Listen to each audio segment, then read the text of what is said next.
ওই আলিয়া মাদ্রাসায় আমরা লাইন ধরে ধরে ম্যাডামকে নিয়ে যার জন্য আজকে আমরা আমাদের মাকে হারাইছি, আমরা বিচার চাই। এই বাংলার মাটিতে তাহলে আমরা আসতে দিব না। আমাদের যদি একজন জিয়া সৈনিক আমরা বেঁচে থাকি, বাংলার মাটিতে শেখ হাসিনাকে আমরা আসতে দিব না।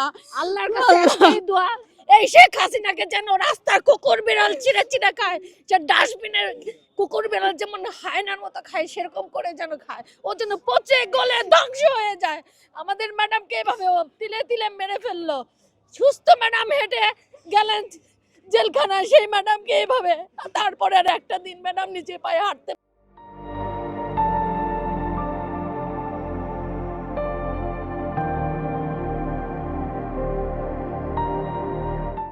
পারলেন না এই শেখ হাসিনার জন্য।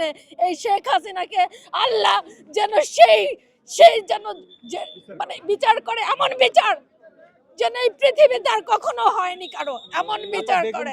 যে চিকিৎসা দেওয়া হয় না সেই সময়টাতে, কিন্তু আজকে তিনি ঠিকই সম্মানিত। হ্যাঁ, সম্মানের মালিক আল্লাহ, সম্মান দেওয়ার মালিক আল্লাহ। সবাই তাকে অসম্মান করলেও আল্লাহ যদি সম্মান দেয় তাহলে তিনি সেই সম্মানটা পাবেন। সারা বিশ্ব আজকে ম্যাডামকে সম্মান করছে।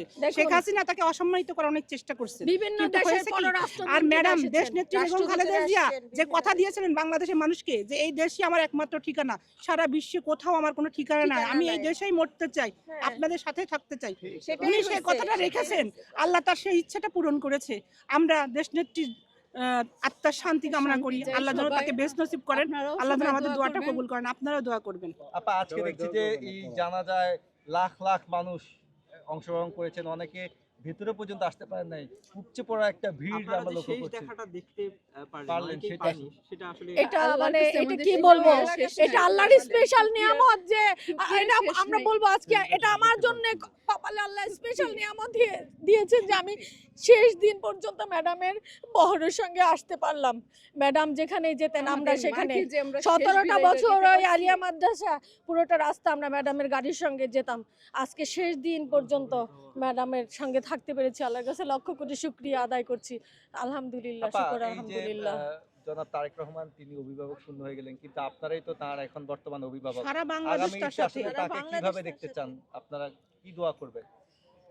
উনি অলরেডি এমন একটা পর্যায়ে চলে গিয়েছেন, দল মত নির্বিশেষে এখন সবাই ওনার দিকেই তাকিয়ে আছেন। এই দেশটা সুন্দরভাবে সুশৃঙ্খলভাবে উনি শাসন করবেন, এই দেশটার দায়িত্ব নেবেন, দেশটাকে উন্নয়ন করবেন, এমন উন্নয়ন মডেল হিসেবে যেন বাংলাদেশ মডেল হিসেবে বিশ্বের বুকে যেন স্থান পায়, সেই যোগ্যতা উনি অর্জন করেছেন অলরেডি। আপনারা ওই 300 ফিটের বক্তব্য শুনেছেন, তার বক্তব্য শুনে এদেশের আপাময় জনতা, শেখ হাসিনার যে রেখে যাওয়া যে বাহিনী কুলাঙ্গাররা, তারাও কিন্তু এখন আমাদের তারেক রহমানের বক্তব্য শুনে বলছেন। সেদিন আমি ঢাকা বিশ্ববিদ্যালয়ের স্টুডেন্ট, আমার অ্যালামনাই, আমার এক বন্ধু মারা গিয়েছে, সেখানে আমি গিয়েছিলাম।